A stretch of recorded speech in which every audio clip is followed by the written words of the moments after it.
ارشد غیرت ارشد صاحب کوئی ہیں، کیا دنیا میں عذاب صرف مسلمان کے اوپر آتا ہے؟ جو بھی مجرم ہوتا ہے اس کے اوپر آتا ہے، ایسا نہیں ہے کہ مسلمان کے اوپر آتا ہے۔ مسلمان اگر مجرم ہے تو عذاب کا زیادہ مستحق ہے، کیونکہ اسلام کی تعلیمات کے باوجود اس نے اسلام کی مخالفت کی۔ لیکن عذاب ہر مجرم پر آتا ہے، عذاب یہ نہیں دیکھتا کہ وہ مسلمان پر آ رہا ہے کہ غیر مسلم پر۔ جب دنیا میں ظلم بڑھ جاتا ہے، حرام خوری بڑھ جاتی ہے، شرک بڑھ جاتا ہے، تو ایسی صورت میں اللہ کی جانب سے عذاب آتا ہے، اور اس عذاب میں مسلمان غیر مسلم سب گرفتار کیے جاتے ہیں، کسی کے ساتھ خاص نہیں ہوتا۔ محمد شکیل رحمانی صاحب کہہ رہے ہیں کہ آپ سے ایک سوال ہے، امیر معاویہ حضرت علی کے درمیان اختلاف کیوں ہوا تھا؟ کیونکہ ہمارے والد اور ہمارے چچا کے درمیان ہو سکتا ہے، اس لیے ہوا تھا۔ سیدھا سا جواب اس کا یہ ہے کہ اگر ہم چھوٹے سے بچے ہیں، ہم دیکھتے ہیں کہ ہمارے دادا اور دادا کے بھائی کے درمیان اختلاف ہوا، تو کیا ہماری یہ جرت ہے کہ ہم جا کر کے دادا کو تھپڑ مار دیں یا ان کے اوپر تنقیدیں کریں؟ حضرت علی اور حضرت امیر معاویہ رضی اللہ تعالیٰ عنہما کے درمیان کیا رشتہ تھا؟ وہ دونوں ایک مقام کے لوگ تھے۔ حضرت علی کا مقام کچھ زیادہ تھا، حضرت معاویہ کا ان سے کچھ کم تھا، لیکن ہمارے مقابلے میں وہ دونوں کے دونوں بہت اونچے مقام کے لوگ تھے، صحابی رسول تھے۔ دو بڑے مقام کے لوگوں کے درمیان اختلاف جیسے ہوتا ہے ویسے ان کے درمیان اختلاف ہوا۔ جو اختلاف صرف اجتہادی اختلاف تھا، سیاسی اختلاف تھا، دینی اختلاف نہیں تھا، اور وہ اختلاف ان لوگوں نے آپس میں حل بھی کر لیا تھا، مسائل ختم ہو گئے تھے۔ موجودہ دور میں بہت سارے مورخین غلط انداز کی روایتیں ان لوگوں کی جانب منسوب کر کے ان پر تنقیدیں کرتے ہیں۔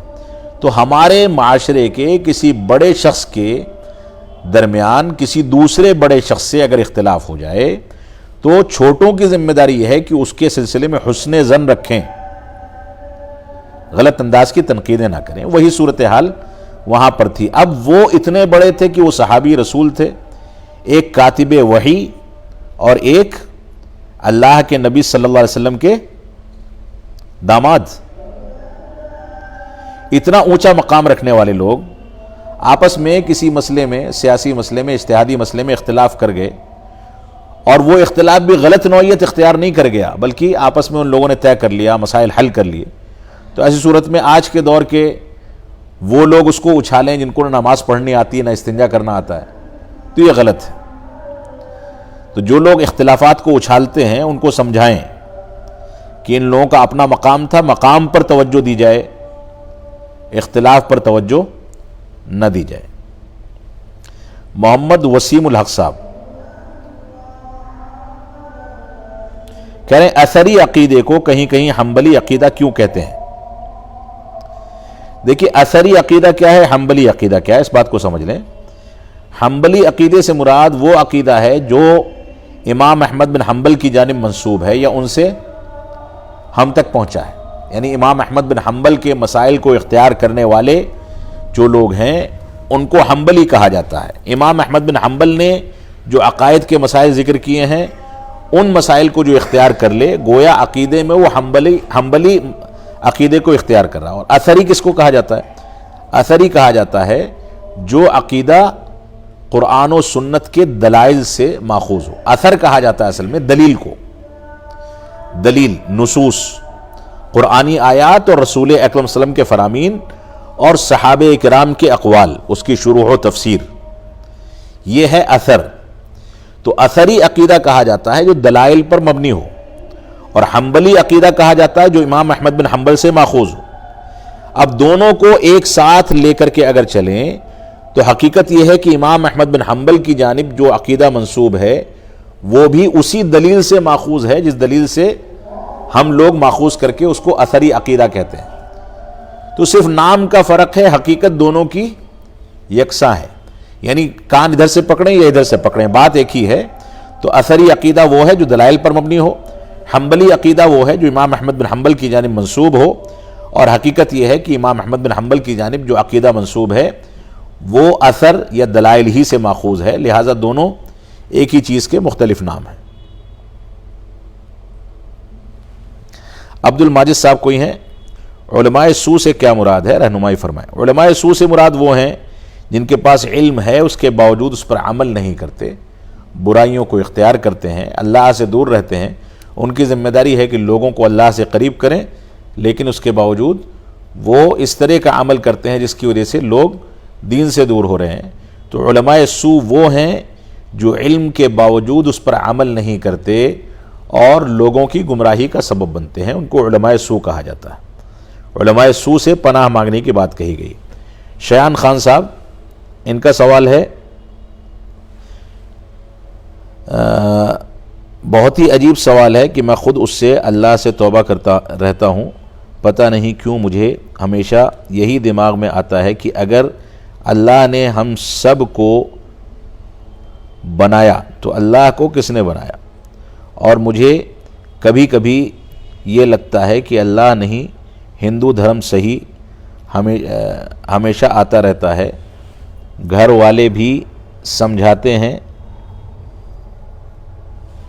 دیکھیے آپ کا سوال جو ہے یہ ایک شیطانی سوال ہے، آپ اس کو اس طریقے سے سمجھ کر کے چلیں کہ آپ دنیا کے کسی بھی مذہب میں چلے جائیں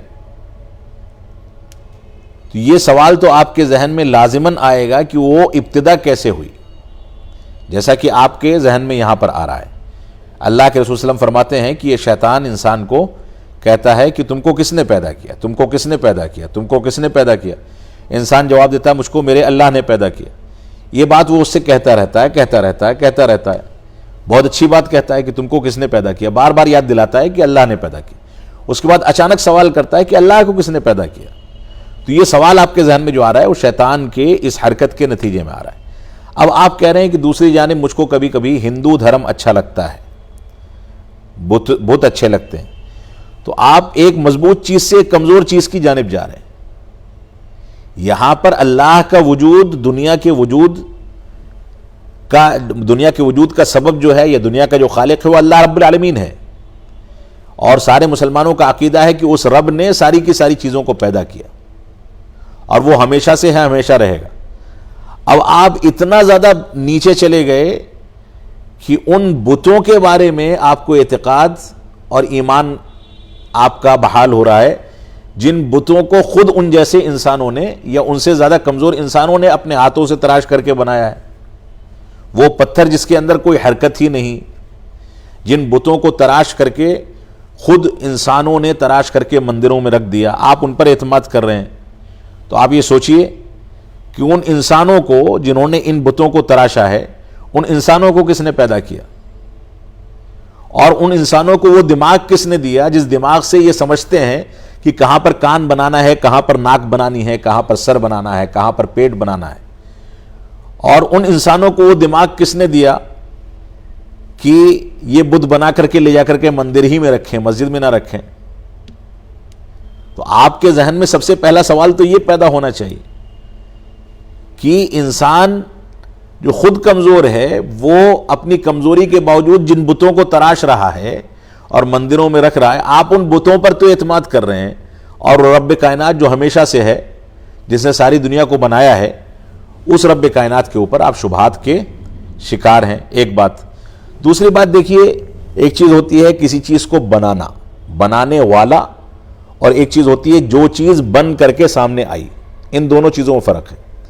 جو چیز بنانے والی ہوتی ہے وہ اور جو چیز بن کر کے سامنے آئی، ان دونوں میں زمین آسمان کا فرق ہوتا ہے۔ بنانے والی چیز کی ابتدا اگر آپ تلاش کریں گے تو ابتدا کی کبھی انتہا نہیں ہو سکتی۔ آپ مثال کے طور پہ یہ پنکھا بنانے والا کون ہے؟ اس کو فلاں نے بنایا، ٹھیک ہے، آپ اس پنکھے کو بنانے والے تک پہنچ گئے۔ اب آپ کے ذہن میں سوال یہ پیدا ہوگا کہ اس انسان کا دماغ کس نے بنایا جس کے پاس اتنا قوی دماغ آیا کہ اس نے پنکھا بنا لیا؟ ٹھیک ہے، پھر اب آپ وہاں سے اور آگے چلیں گے تو اس کی کبھی انتہا نہیں ہوگی۔ یہ انتہا فطری ہے کہ اللہ رب العالمین جو ساری کی ساری چیزوں کو بنانے والا ہے، اس کو کوئی بنانے والا ہو ہی نہیں سکتا، کیونکہ وہ ساری کی ساری چیزوں کو بنانے والا ہے۔ کوئی ایسا شخص جو کسی ایک چیز کو بنائے، اس کو بنانے والا کوئی دوسرا ہو سکتا ہے، لیکن جو ساری کی ساری چیزوں کو بنائے، اس کو بنانے والا کوئی دوسرا نہیں ہو سکتا. تو یہ آپ کا جو ذہن میں شبہات ہیں اس کے ازالے کے لیے آپ کسی وقت بیٹھیں آ کر کے, اور بیٹھنے کے بعد آپ کے جو شبہات ہیں وہ سامنے رکھیں, اس کے جوابات دیے جائیں, تب آپ کا ذہن دھیرے دھیرے صاف ہوگا. اس میں ضرورت پڑے گی تو ڈنڈے کا بھی استعمال ہوگا مطلب سختی بھی کی جائے گی, نرمی بھی کی جائے گی, آپ کو دعوت بھی کھلائی جائے گی, آپ کے ساتھ بیٹھا بھی جائے گا. تو کہنے کا مقصد یہ ہے کہ آپ کے ذہن میں جو شبہات ہیں یہ شبہات بے بنیاد ہیں, ان کی کوئی بنیاد نہیں ہے. اس وجہ سے ہمیں حقائق پر اپنے افکار کو مرتب کرنا چاہیے. اب وقت ہو رہا ہے جماعت کا, میں یہاں پر ختم کروں گا اور انشاءاللہ بقیہ جوابات آپ کو بعد میں دی جائیں گے. ایک سوال کا جواب میں صرف دیتا ہوں, عبد الواحد صاحب کوئی ہیں, مرے ہوئے انسان کے لیے قرآن پڑھنا چاہیے یا نہیں, اس کے بارے میں نصیحت کر دیں. جو شخص وفات پا گیا اس کے عمل کا سلسلہ اس کے ساتھ رک گیا, اس کے لیے نہ قرآن پڑھ سکتے ہیں, نہ نماز پڑھ سکتے ہیں, نہ اس کے لیے روزہ رکھ سکتے ہیں. جو شریعت نے مسائل ذکر کر دیے کہ مردے کی جانب سے یہ چیزیں انجام دی جا سکتی ہیں, صرف وہی چیزیں انجام دی جائیں گی. مثال کے طور پر کسی کا روزہ چھوٹا ہے, اس کا ولی اس کے روزے کی قضا کر سکتا ہے. کسی کو حج کرنا ہے, وفات پا گیا, تو بدل حج یا بدل عمرہ کیا جا سکتا ہے. اسی طریقے سے دوسرے اس میں آئیں کہ انسان جب مر جاتا ہے تو اس کے لیے صدقہ جاریہ کر سکتے ہیں, اس کی جانب سے کسی کو کھانا کھلا سکتے ہیں, یا اس کی جانب سے لوگوں کو علمی فائدہ پہنچا سکتے ہیں. یہ چیزیں کی جا سکتی ہیں. جن چیزوں کو نہیں کیا جا سکتا ان چیزوں کو نہیں کیا جائے گا. اس کی جانب سے زکوٰۃ دینا بند کر دیں گے. اب کوئی آدمی بہت زیادہ دلیر ہے کہ مردے کی جانب سے قرآن خوانی کرنی ہے, تو اپنے زکوٰۃ میں سے اس کا حصہ کیوں کم کر دیتا ہے مرنے کے بعد؟ کیونکہ وہاں جیب خالی ہو رہی ہے. اپنے مفاد کا سودا آدمی کرتا ہے. قرآن خوانی میں تو لڈو کھانے کو ملتے ہیں, اس لیے قرآن خوانی جاری رہتی ہے, اور زکوٰۃ روک دی جاتی ہے کیونکہ کہتے ہیں کہ وہ مر گیا, اب اس کے نام پر زکوٰۃ نکالنے کا کیا معنی ہے؟ اگر آپ کو سلسلہ جاری ہی رکھنا ہے تو ان چیزوں کو بھی جاری رکھیں. تو انصاف کی بات یہ ہے کہ شریعت نے جو ہماری رہنمائی کر دی اس کے مطابق چیزوں کو انجام دیا جائے. وہ قربانی نہیں ہوگی. اگر وصیت کی ہے تو عید الاضحیٰ کی قربانی نہیں ہوگی, بلکہ اس کی جانب سے جانور ذبح کیا جا سکتا ہے. ہاں, عام دنوں میں نہیں. جو وفات پا گیا اس کی جانب سے قربانی نہیں ہوگی. اسی پر ختم کرتے ہیں. وصلی اللہ علی نبینا محمد وعلی آلہ واصحابہ وسلم. والسلام علیکم ورحمۃ اللہ وبرکاتہ.